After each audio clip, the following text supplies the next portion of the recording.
क्या motion under gravity, gravity मतलब गुरुत्वाकर्षण। ग्रेविटी कौन लगाता है? अर्थ है कि नहीं? तो मोशन अंडर ग्रेविटी, ग्रेविटी अर्थ क्या लगाता है? फोर्स ऑफ ग्रेविटी लगाता है। तो ऐसे कुछ फोर्स लगा रहा होगा तो फिर फोर्स लगाया तो वहां एक्सेलरेशन भी आएगा। फोर्स लगाएगा तो एक्सेलरेशन। फोर्स बराबर क्या होता है? Mass into acceleration. यहाँ पे जो फोर्स बराबर मास इनटू एक्सेलरेशन, तो ग्रेविटी जो मतलब अर्थ जो फोर्स लगाता है वो होता है mg। F बराबर m में होता है ना, मास इनटू एक्सेलरेशन। क्या मास है? मास। और a यहाँ पे क्या है? ग्रेविटी। g के बराबर a है g। Acceleration due to gravity इसको बोलेंगे क्या? Acceleration due to gravity. इसका value 9.8 metre per second square. और ऐसे ही क्वेश्चन हम लोग कितना यूज कर लेते हैं? अप्रोक्स 10 का मान। ठीक है, तो देखेंगे मोशन अंडर ग्रेविटी। पहला केस, अगर बॉडी को क्या करते हैं? Projected upwards. बॉडी को कहाँ फेंकते हैं? ऊपर, ऐसे ऊपर फेंके। कहाँ फेंके? ऊपर। तो कुछ यू स्पीड से फेंके कि नहीं? यू स्पीड से फेंके, देखो ऐसे फेंके तो कहीं जाके इसका वेलोसिटी क्या हो जा रहा होगा? कम। ऐसे फेंके, हाँ, जाते जाते कम हो गया होगा। कम हो गया मतलब 0 हुआ होगा। फिर वहां से कहाँ गिरने लगा? नीचे गिरने लगा। वही के बाद कुछ ऐसे फेंके है कि नहीं? फेंके गया एक जगह, और इसका वेलोसिटी क्या होगा? जब 0 मतलब टॉप मोस्ट पॉइंट होगा, मतलब यहाँ से यहाँ तक का जितना हाईएस्ट मतलब हाइट अटेंड किया होगा वो, ये जैसे कोई भी पार्टिकल ऐसे वहां तक जहाँ पर वेलोसिटी 0 हुआ होगा, तो वहां तक हाइट को क्या मान ली? h। और फिर अब ये नीचे है। ठीक है, देखते हैं। तो मोशन ऊपर की तरफ हो रहा है, एक बार कब हो रहा है? नीचे की तरफ। तो तुम एक बार अपवर्ड मोशन को मतलब तुम्हारे ऊपर है कि पॉजिटिव नेगेटिव, तुम ऊपर वाला डायरेक्शन को पॉजिटिव लेता है या नीचे वाला डायरेक्शन को पॉजिटिव लेता है। ठीक है, तुम्हारा मन है तो इसको भी निगेटिव कर सकता है और इसको भी पॉजिटिव कर सकता है। आंसर वही आएगा। तो यहाँ पे हम लोग क्या ले रहे हैं? इसको ऊपर वाला को पॉजिटिव और नीचे वाला को नेगेटिव। ठीक है, taking direction of motion positive मतलब ऊपर से जा रहा फेंक रहे हैं ऊपर, तो उसको पॉजिटिव ले रहे हैं। तो एक्सेलरेशन नीचे, एक्सेलरेशन हमेशा क्या होगा? नीचे की तरफ होगा। अर्थ तो हमेशा नीचे खींचना चाहेगा ना इसको। तो एक्सेलरेशन ड्यू टू ग्रेविटी क्या होगा? हमेशा निगेटिव है कि नीचे ही की ओर होगा, तो निगेटिव होगा। अगर किसी बॉडी को u वेलोसिटी से फेंके तो t टाइम के बाद कितना हाइट अटेंड करेगा? h। मान लो h हाइट अटेंड किया है कि नहीं? जो मैक्सिमम गया कितना गया? h। तो हम लोग ये इसमें इक्वेशन ऑफ मोशन वैलिड है, तो सेकंड इक्वेशन ऑफ मोशन लगा सकते हैं। तो b square minus v square बराबर 2gh। तो पता है यहाँ पे s किसके बराबर? डिस्प्लेसमेंट h के बराबर। हाइट ही नहीं गया, वही तो पहले हम लोग इधर चलते थे स्ट्रेट लाइन, अब ऊपर जा रहे तो हाइट डिस्प्लेसमेंट के हाइट के बराबर होगा। तो s की जगह h लिख सकते हैं। ठीक है, वेलोसिटी क्या हो जा रहा है ऊपर जाके? 0। तो v की जगह 0 डालेंगे, 0 माइनस v स्क्वायर बराबर 2gh। यहाँ पे हम लोग ऊपर वाला डायरेक्शन में क्या माने? पॉजिटिव। तो v कहाँ है? v तो 0 है, तो u कहाँ है? u नीचे थोड़ी है, u कहाँ है? ऊपर है कि नहीं? तो क्या होगा? पॉजिटिव। और ये नीचे का डायरेक्शन तो माइनस g है कि नहीं? u स्क्वायर बराबर 2gh, h बराबर u square by 2g, u square by 2g। इधर u स्क्वायर है ना, तो क्या किए इसको? u स्क्वायर इधर है, u स्क्वायर बाय हम लोग को h हाइट निकालना है ना, तो g को इधर नीचे कर दिए, हो गया u स्क्वायर बाय। और ये माइनस साइन है यहाँ g का, क्वेश्चन डाल जाएगा तुम डालेगा तो h निगेटिव डालेगा, तो ये हाइट बता रहा है नीचे की ओर है। ठीक है, हाइट का फॉर्मूला क्या है? u square by 2g। मतलब ये हाइट कितना? जिस वेलोसिटी से फेंकेंगे उसका स्क्वायर बाय 2g। हाइट क्या करेगा? कवर करेगा। मानो u 10 मीटर पर सेकंड से फेंकते तो कितना हाइट कवर करता है? 10 मीटर। 10 का स्क्वायर बाय 2 इंटू g का वैल्यू 10 मान लेते हैं। ठीक है, तो 100 बाय 20 5 कितना? 5 मीटर। ठीक है, समझ आया फॉर्मूला कैसे लाएंगे? तो इसका ग्राफ देख लेते हैं xt। पहले वो xt ग्राफ देखते हैं। पहले क्या गया, इसका हाईएस्ट हाइट क्या है, u स्क्वायर बाय 2g के बराबर है कि नहीं। ये जो हाईएस्ट हाइट है क्या है, किसके बराबर है, u स्क्वायर बाय 2g के बराबर है। तो u स्क्वायर बाय 2g और उसके बाद फिर क्या है, नीचे गिरने लगा, गिरते गिरते फिर 0 आ गया, मतलब वहीं आ गया ना गिर के। तो क्या हो गया, टी टाइम में फिर वापस अपने इनिशियल पोजीशन पे आ गया। समझ में आया। एक्सेलरेशन इसमें क्या है, हमेशा कांस्टेंट है, -g के बराबर है। एक्सेलरेशन क्या रहेगा, कांस्टेंट टाइम के साथ। अब देखते हैं टाइम ऑफ एसेंड, मतलब पहले ऊपर गया होगा फिर नीचे आया होगा, है कि नहीं। पहले ऊपर गया होगा फिर नीचे आया होगा। तो हम लोग ये फर्स्ट इक्वेशन ऑफ मोशन लगाएंगे। तो v क्या है, 0, v 0 है ना, ऊपर जाके जो 0 गया तब नीचे गिरा। तो v बराबर 0, u माइनस gt। तो u को इधर लाएंगे तो u बराबर gt minus u minus gt है ना, बराबर 0। तो इस साइड ले आएंगे, u बराबर gt हो जाएगा। तो t1 बराबर क्या हो जाएगा, u बाय g।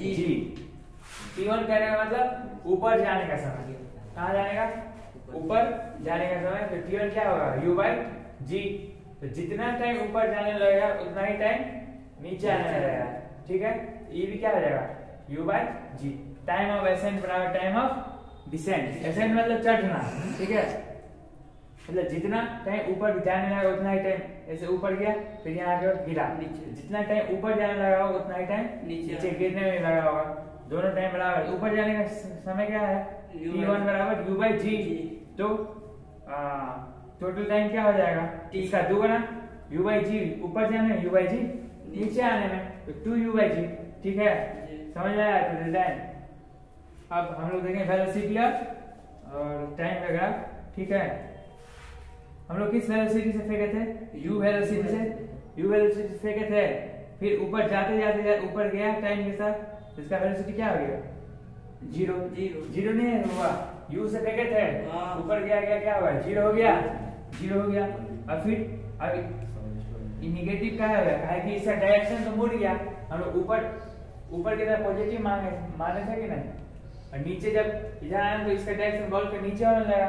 तो नीचे क्या नेगेटिव हो जाएगा, वेलोसिटी डायरेक्शन मैग्नीट्यूड सेम रहेगा पर डायरेक्शन क्या हो जाएगा, नेगेटिव हो जाएगा। इसलिए ग्राफ कहाँ चला गया, नेगेटिव में। तो ग्राफ क्या है, नेगेटिव में। तो इस पॉइंट में, ये पॉइंट क्या देखो, in case of motion under gravity the speed with which a body is projected it comes back to the point of projection with the same speed। जिस स्पीड से हम लोग u से फेंकेंगे तो उसका यहाँ भी जब गिरेगा तो उसका भी स्पीड u ही के बराबर होगा। लेकिन वेलोसिटी में के केस में क्या हो जाएगा, लेकिन डायरेक्शन क्या हो जाएगा, चेंज, नेगेटिव हो जाएगा, चेंज हो जाएगा। इधर पॉजिटिव है, डायरेक्शन क्या होगा, चेंज होगा। तो वही यहाँ पे लास्ट में क्या होगा, -u हो जाएगा, ठीक है जी। और ये वेलोसिटी टाइम ग्राफ है। वही अगर स्पीड का ग्राफ होता तो ये ग्राफ ऊपर बन जाता, ठीक है। कहाँ बन जाता, ऊपर। कहेंगे स्पीड कभी नेगेटिव होगा, नहीं होगा। समझ में आया। The magnitude of velocity at any point on the path is same whether body is moving upward or down। कहने का मतलब u से फेंके और ऐसे ऊपर जा रहा होगा, क्या जाते 0 होगा, फिर क्या नीचे आएगा। तो अगर यहाँ पे वेलोसिटी कुछ रहेगा, मान लो u1, तो आते समय भी उस पॉइंट पे वेलोसिटी u1 ही होगा। समझ आया।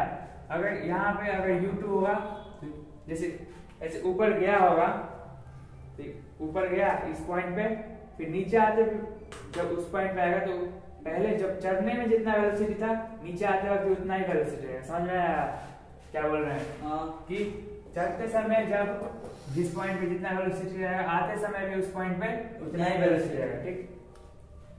ये हो गया खत्म। अब दूसरा केस देखते हैं क्या, the body is projected vertically downward with some initial velocity from some height। कुछ हाइट से इसको कुछ वेलोसिटी के साथ फेंके, तो इसमें फॉर्मूला लगा लेंगे, वो सब कुछ दिया हुआ है हम लोग के पास। मान लो v निकालने बोलेगा तो u दिया है, g पता ही है हमेशा कांस्टेंट, हाँ 10 मान के चलते हैं, approx 10 metre per second square. और हाइट पर दे, मतलब क्वेश्चन में कुछ दिया होगा, एक चीज फॉर्मूला लगा देंगे, निकल जाएगा, ठीक है। इसमें अब तीसरा case, if a body is drop from height, sir formula explain कर दिए एक बार, एचएनएफ वाला। ये सब हाँ ये फार्मूला HN इसमें मोशन नहीं बस वो क्या है उसका मतलब समझा देंगे। पता है ना कि एसेंट में डिस्प्लेसमेंट हाँ u plus a by 2 2n minus 1 वही चीज है। यहाँ पे डिस्प्लेसमेंट क्या होता है हाइट के टर्म में होता है हाइट के टर्म में। तो एचएन की जगह क्या आ गया एचएन ठीक है हाइट एन सेकंड में यू तो यू ही है इनिशियल जितना स्पीड दो जी ये एक्सेलरेशन की जगह क्या आ गया ग्रेविटी नहीं acceleration due to gravity gravity acceleration due to gravity gravity के कारण एक्सेलरेशन और 2 का तो 2 ही है 2n माइनस 1 n क्या है जिस सेकंड में निकालना है ठीक है वही है। अब अगला समझ आया। अगला देखो अगर body is drop from height drop करने का मतलब सीधे छोड़ देना कोई स्पीड नहीं दे रहा। इस केस में क्या देते ऊपर फेंक रहे थे कुछ स्पीड के साथ भी लेकिन अभी फेंक रहे थे कि स्पीड के साथ जब स्पीड के साथ नहीं तो ऊपर जाएगा ही नहीं कुछ स्पीड लगाना हो ठीक है। तो थर्ड केस क्या है body is drop from height drop करने का मतलब छोड़ दिया सीधे छोड़ दिया ठीक है। तो यू क्या है यहाँ पे जीरो ऐसे फेंके नहीं इस केस में फेंके हैं इसमें क्या किए फेंके हैं इसमें क्या है छोड़ दिए क्या किए छोड़ दिए तो यू क्या हो जाएगा जीरो तो यू जीरो है और हम लोग यहाँ पे ऊपर वाला को नेगेटिव मान रहे हैं नीचे वाला को पॉजिटिव तो जी क्या होगा जी पॉजिटिव हो गया नीचे वाला पॉजिटिव मान जी तो हमेशा नीचे की डाउनवर्ड लगता है तो जी यहाँ पे क्या होगा पॉजिटिव तो ये सेकेंड एस जैसे एस बराबर UT plus half H square होता है एच बराबर UT plus half H square तो यू क्या है हम लोग का यू क्या है जीरो है यू क्या है जीरो रिटर्न हो गया कैंसिल जीरो एच बराबर हाफ एक्सप्रेशन जी के बराबर होगा तो जी टी स्क्वायर तो इसको सॉल्व करेगा तो क्या होगा हाइट आ गया हाफ जी टी स्क्वायर यहाँ से टाइम भी निकाल लेंगे टाइम है ना इसको इधर ले जाएंगे 2h जी नीचे और टी स्क्वायर है तो इधर स्क्वायर हटाओगे तो रूट चढ़ जाएगा 2h बाई जी तो टाइम भी निकल गया यहाँ से फार्मूला सब याद रखना काफी इंपॉर्टेंट है ठीक है टाइम निकल गया।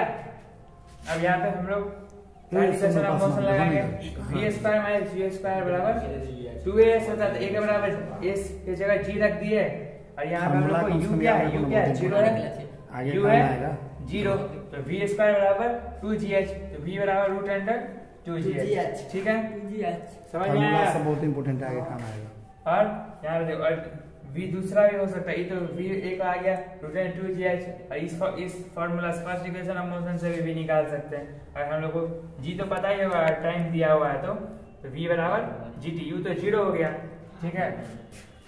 और देखो डिस्प्लेसमेंट और टाइम का ग्राफ देखो h बराबर क्या है हाफ जी टी स्क्वायर तो हाइट जो है टाइम के स्क्वायर के प्रोपोर्शनल है जब स्क्वायर के प्रोपोर्शनल है तो क्या कौन सा ग्राफ बनता है पैराबोला है कि नहीं ऊपर अगर कांस्टेंट रहेगा कोई भी तो ग्राफ ऐसे बनेगा ठीक है। अगर यहाँ पे स्क्वायर कांस्टेंट करने का मतलब टी के पावर 1 मान लो मतलब बता रहे ग्राफ कैसे बनता है h बराबर अगर टी के प्रोपोर्शनल रहता है तो सीधा ग्राफ बन जाता है कैसा बनता है सीधा अगर स्क्वायर लगा दो तो ग्राफ ऊपर और अगर रूट में कुछ आए मतलब जैसे 1/2 ठीक है तो ग्राफ कैसे बनेगा ऐसे ठीक है नीचे ऐसे एक रहेगा तो सीधा एक से ऊपर जैसे 2 आ गया तो ऊपर अगर यहीं 3 रहता तो और ऊपर ठीक है मतलब इस ग्राफ बताया तुमको समझ में आएगा इसलिए। तो यहाँ पे क्या है स्क्वायर है तो क्या है ऊपर पैराबोला ग्राफ बनेगा ठीक है। और v बराबर gt v बराबर अभी बताएं कि क्या t के पावर क्या है 1 डायरेक्टली प्रोपोर्शनल है तो कौन सा स्ट्रेट लाइन है कि नहीं अभी नहीं बताया है तो स्ट्रेट लाइन बनेगा और यहाँ पे v बराबर gt y बराबर mx x क्या होता है x तो x एक्सिस पे जो दिखा दे वो और y और m क्या होता है स्लोप m क्या है स्लोप यहाँ पर इसको कंपेयर करो तो y पे क्या है v है x पे क्या है t है और m क्या है g मतलब स्लोप क्या है g तो tan थीटा g के बराबर ठीक है। और यहाँ भी तो g क्या है कांस्टेंट ही है ना कोई भी मोशन हो फ्री फॉल में मोशन ग्रेविटी में तो g हमेशा क्या होगा टाइम के साथ कांस्टेंट ही रहेगा ठीक है हो गया। एक बात फिर लिखते रहना क्या if a body is projected vertically apart with some initial velocity from a certain height इसमें क्या कर रहे थे कुछ वेलोसिटी से फर्स्ट केस में क्या फेंक रहे थे जमीन से कहां से जमीन से अब यहाँ क्या चीज से फेंकेंगे किसी हाइट से छत पर से फेंकेंगे ठीक है। कहाँ से फेंकेंगे? छत पर से। तो छत पे से तो हम कुछ यहाँ पे देखो, यहाँ पे तो जमीन पे तो कोई हाइट पे नहीं थे, पर अब घर छत पे चढ़ गए, छत का भी कुछ हाइट होगा ना जी। उसका हाइट क्या है? h। अब ऊपर से फेंकेंगे यहाँ u से, तो छत पर से फेंकेंगे तो ऊपर जाके एक पॉइंट जाएगा, उसका वेलोसिटी क्या हो जाएगा? 0 हो जाएगा। फिर वो नीचे आएगा और छत के मतलब नीचे गिर जाएगा। तो यहाँ पे कितना हाइट h max ट्रेवल करेगा? कितना हाइट ट्रेवल करेगा? हाइट तो है ही, जिस छत से फेंके या घर किसी चीज से, h प्लस और जितना ही ऊपर जाएगा, है कि नहीं? जितना ऊपर जाएगा वेलोसिटी 0, जितना ऊपर जाएगा तो कितना ऊपर जाएगा? h बराबर u square by 2g। Height से फेंकेंगे तो e हाइट तो उतना ही जाएगा ना, u स्क्वायर बाय 2g। तो मैक्सिमम हाइट क्या जाएगा? u स्क्वायर बाय 2g हो गया। h plus u square by 2g कहने का मतलब h मैक्स होगा कितना होगा? u square by 2g plus e वाला h मतलब e वाला h प्लस छोटा वाला h, है कि नहीं? छोटा वाला h का वैल्यू कितना आएगा? u square by 2g। वही है, यही वाला तो केस है, खाली यहाँ पे हाइट जोड़ दी, यहाँ पे हो गया, h जोड़ दी यहाँ पे, हाइट छत पर से फेंक रहा था। और टोटल डिस्टेंस कितना ट्रेवल करेगा? डिस्टेंस कितना ट्रेवल करेगा टोटल? पहले h चढ़ेगा जी, फिर h नीचे आएगा, फिर कैपिटल H नीचे आएगा, है कि नहीं? तो छोटका h प्लस छोटका h कितना? 2h प्लस एक बड़ का h, है कि नहीं? 2h plus h, 2h plus h। तो ये 2h, ये छोटका h का वैल्यू क्या है? u square by 2g into u square by 2g plus h, ये कट गया 2 u square by g plus h। ठीक है, आ गया। इतना डिस्टेंस करेगा। अब बोले टाइम कितना लगा? टाइम कितना लगा? तो तुम h बराबर ut प्लस हाफ gt, इसका ई फॉर्मूला लगा देगा, आ जाएगा तुम्हारा टाइम। ठीक है, हो गया खत्म। चलो इसको नोट कर लो, बुआ नोट करो पूरा।